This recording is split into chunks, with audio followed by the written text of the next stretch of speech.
એ વાંદરા, બોલ ભાઈ. હું તારો ભાઈ નથી એમ છું. ખસેડ તારું પૂછડું. જવું હોય તો પૂછડું ઓળંગીને જા.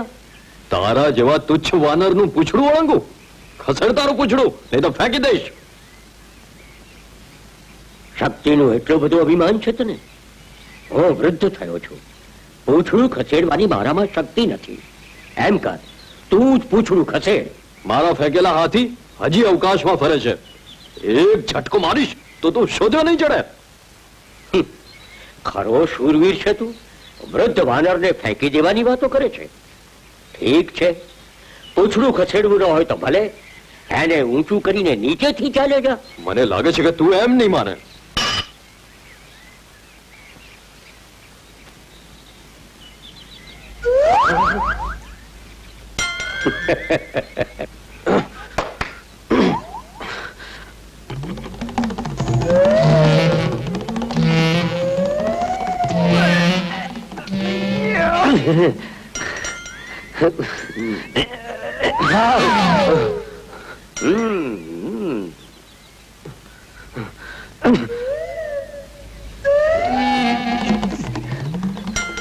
થાક્યો લાગે છે.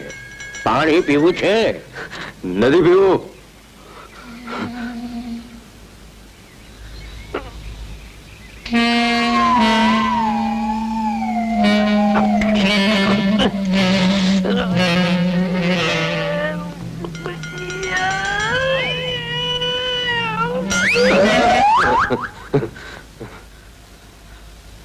શક્તિના સંચય માટે બોર ઉત્તમ ફળ કહેવાય. પ્રભુ રામે પણ ખાધા હતા. એકાદ બે ખા, શક્તિ આવશે. નથી ખવા.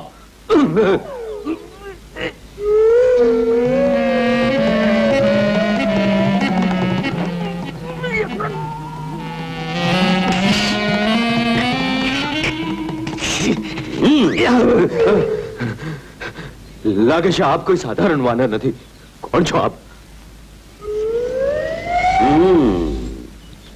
ચમત્કાર થયો એટલે નમસ્કાર કર્યા કેમ? હું છું તારો મોટો ભાઈ, પવન પુત્ર હનુમાન. મોટા ભાઈ? પવન પુત્ર હનુમાન આપ પોતે? હા ભાઈ. જય સિયારામ. હું આપને ઓળખી ન શક્યો. દૃષ્ટતા કરી ક્ષમા કરો, આશીર્વાદ આપો. અવશ્ય. તારું અભિમાન તોડવા માટે જ મેં આ કર્યું. વિજયી થાવ ભાઈ. જોઈ શકું છું કે કૌરવો અને પાંડવો વચ્ચે યુદ્ધ થશે જ. આપનો સાથ અમને વિજયી બનાવશે. જય હો.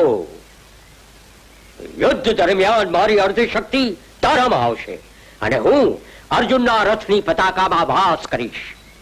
અમે કૃતાર્થ થઈશું. 12 વર્ષનો વનવાસ પૂરો થવા આવ્યો છે. 1 વર્ષનો અજ્ઞાતવાસ તમે સૌ વિરાટ રાજાની સેવામાં વિતાવજો.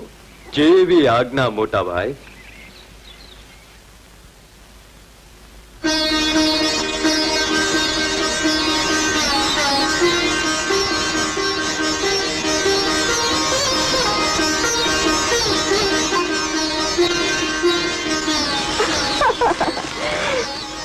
વાહ વાહ વાહ વાહ, શું પાંડવ વીરો છે. એક પાસા રમે છે, એક ઘોડાને ઠમારે છે, એક ગાયોની સેવા કરે છે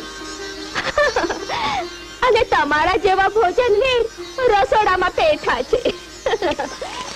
શ્રીમતી સૈરંદ્રીજી, સમા માણસો શું કરે છે એની ચર્ચા કર્યા કરતા જઈને વિરાટ રાણીના વાળો વાળ સાંભળો. એમાં કાંસકો ફેરવતા નહીં, કડછો ફેરવો છો, કડછો. લે લાડવો ખાશો? મહારાજ, આ લાડવા ખાતા ખાતા આ દૂધ પાકમાં મીઠું નાખવાનું ભૂલતા નહીં. પાણીમાં ઘી નાખજો અને આ દાળ સાકરથી વઘારજો, સાકરથી. અને અત્યારે પ્રશ્ન કડછાનો નથી, પ્રશ્ન તો છે પાર્થનો. અત્યારે એ વિરાટ કન્યા ઉત્તરાને નૃત્ય શીખી રહ્યા છે. નૃત્ય.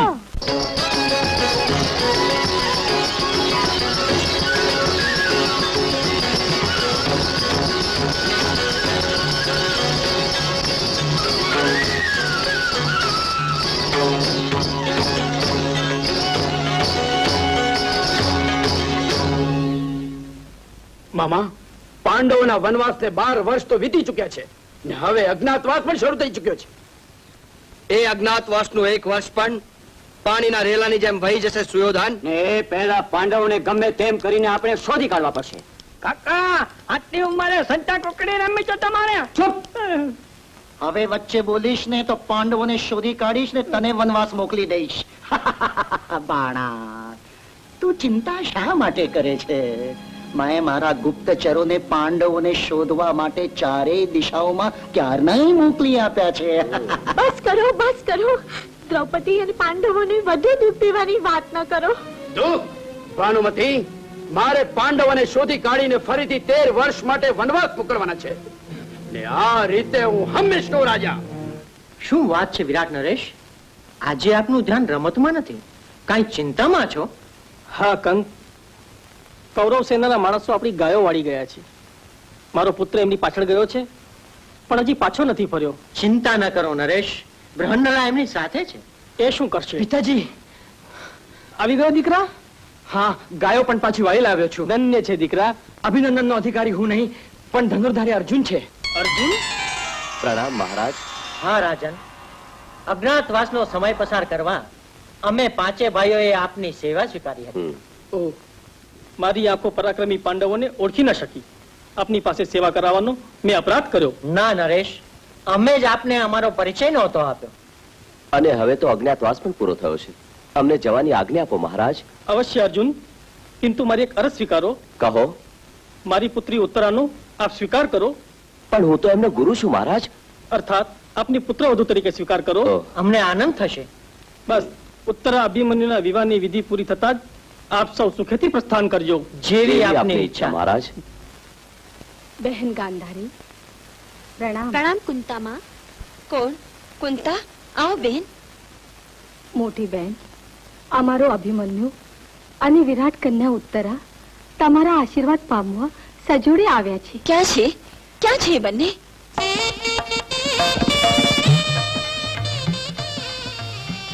સદા સુખી રહો.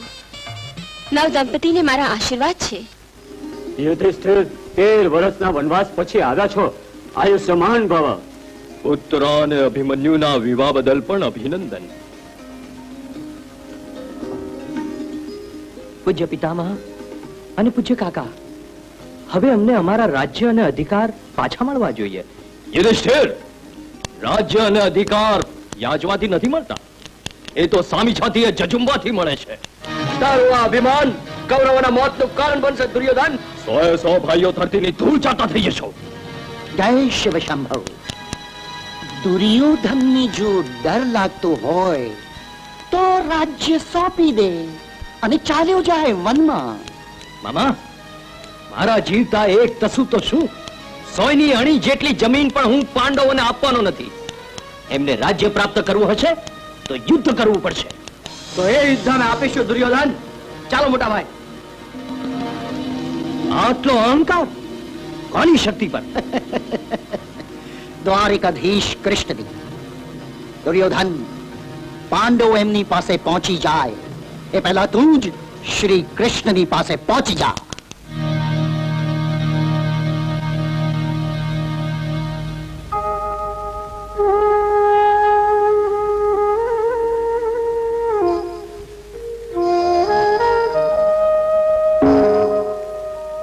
પાર્થ, ક્યારે આવ્યા? કેશવ, પ્રથમ હું આવ્યો છું એટલે સહાય સહકાર માંગવાનો પ્રથમ અધિકાર મારો છે. સહાય સહકાર? શેમાં? કૌરવ પાંડવ વચ્ચેના યુદ્ધમાં. યુદ્ધમાં? શું આ વાત સત્ય છે અર્જુન? હા માધવ, હું પણ આપની પાસે સહકાર યાચવા માટે જ આવ્યો છું. ઓહ, આ તો ધર્મ સંકટ આવી પડ્યું. કૌરવ નરેશ પ્રથમ આવ્યા છે એટલે એમને સાથ મળવો જ જોઈએ. હા દ્વારકાધીશ. કિંતુ પાર્થને મેં પ્રથમ જોયા છે એટલે એમને સાથ આપવાની મારાથી ના ન પડાય. આપ ધર્મજ્ઞાતા છો માધવ. કિંતુ કેશવ, હું પ્રથમ. માન્યું દુર્યોધન કે તમે પ્રથમ આવ્યા છો એટલે પ્રથમ પસંદગી તમારી. બોલો, શું પસંદ કરશો તમે? મને કે મારી નારાયણી સેનાને? જીવ તો કિંતુ પ્રત્યુત્તર આપતા પહેલા બરાબર સમજી લો દુર્યોધન તમે બંને મારો સાથ માંગ્યો છે ને સાથ માંગનાર પર શસ્ત્ર ન ઉપાડાય, એટલે યુદ્ધ દરમિયાન હું શસ્ત્ર નહીં ઉપાડું ને યુદ્ધ પણ નહીં કરું. આ મારી પ્રતિજ્ઞા છે. હવે બોલો, શું પસંદ કરશો તમે? કૃષ્ણ, મને આપની નારાયણની સેના આપો. તથાસ્તુ.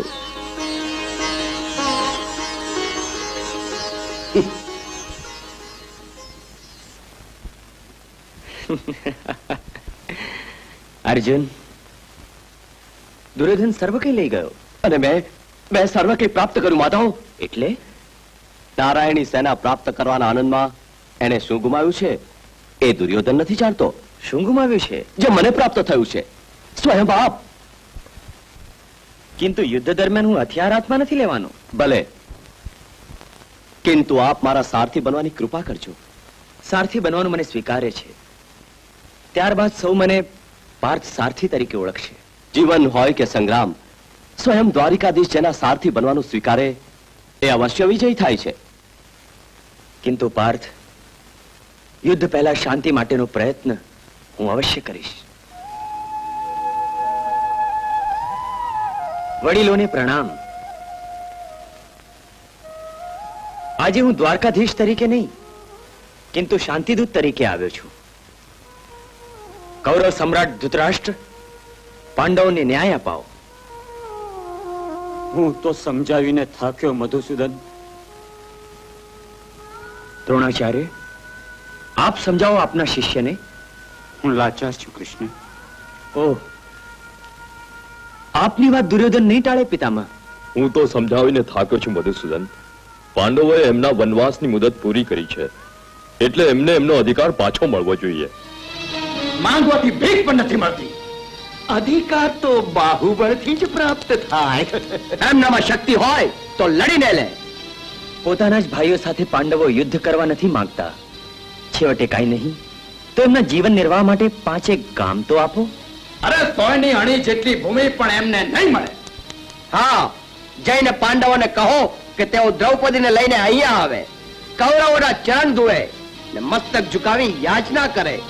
તો શક્ય છે કે દયા ખાઈને દુર્યોધન 2-5 ગામ દાનમાં દઈ દે. દાન? દાન? જે રીતે તને મળ્યું છે અંગદેશનું. કૃષ્ણ, એ દાન નથી માધવ, ભેટ છે ભેટ. એ ભેટ નથી દુર્યોધન, કિંમત છે. અંગદેશના બદલામાં તે કર્ણનો આત્મા અને સ્વાભિમાન ખરીદી લીધા છે. જય શિવ શંભો. કૃષ્ણ, તમે શાંતિ દૂત બનીને આવ્યા છો એ આવું બોલીને દુર્યોધન અને કર્ણની વચ્ચે કલહ જન્માવવા માંગો છો? ભાઈઓ વચ્ચે ખરેખર સમજ જળવાય એવું ઈચ્છતા હો તમે તો સમજાવો દુર્યોધનને. એ જે કંઈ કરે છે યોગ્ય જ કરે છે. દ્વારકાધીશ, જઈને કહેજો પાંડવોને કે અમારી પાસેથી કંઈ પણ પ્રાપ્ત કરવું છે તો એમણે યુદ્ધ કરવું પડશે. યુદ્ધના પરિણામની કલ્પના તને નથી દુર્યોધન, ને એમાં આ યુદ્ધ સામાન્ય યુદ્ધ નહીં હોય. એનાથી ભાઈઓ ભાઈઓ વચ્ચેના સંબંધો તૂટશે.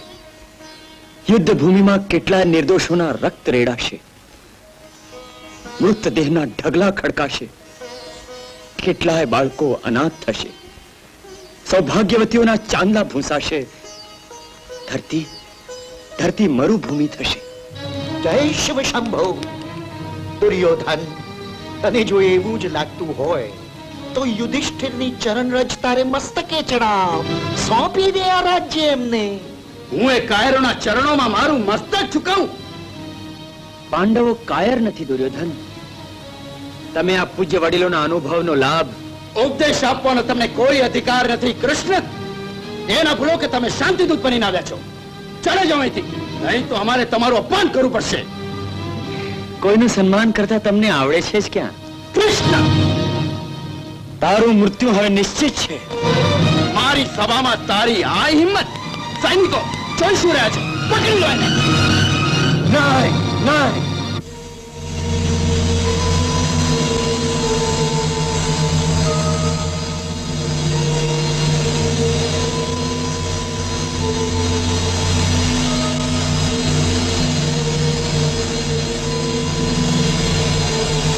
પહેલે એને પકડવા ઈચ્છે છે દુર્યોધન તો સાંભળી લે. આ ભરી સભામાં તે મારી બહેન દ્રૌપદીને નિર્વસ્ત્ર કરવાની ની ચેષ્ટા કરી હતી. આજે દ્રૌપદીને છૂટા અને સૂકા કેશ રાહ જુએ છે આ દુશાસનના રક્તની. ભીમની ગદા રાહ જુએ છે તારી જાંગના ચૂરે ચૂરા કરવાની. ત્યાં ધરતી રાહ જુએ છે તારા જેવા પાપીઓના મૃત્યુની. દુર્યોધન, આ યુદ્ધ થશે અને અવશ્ય થશે.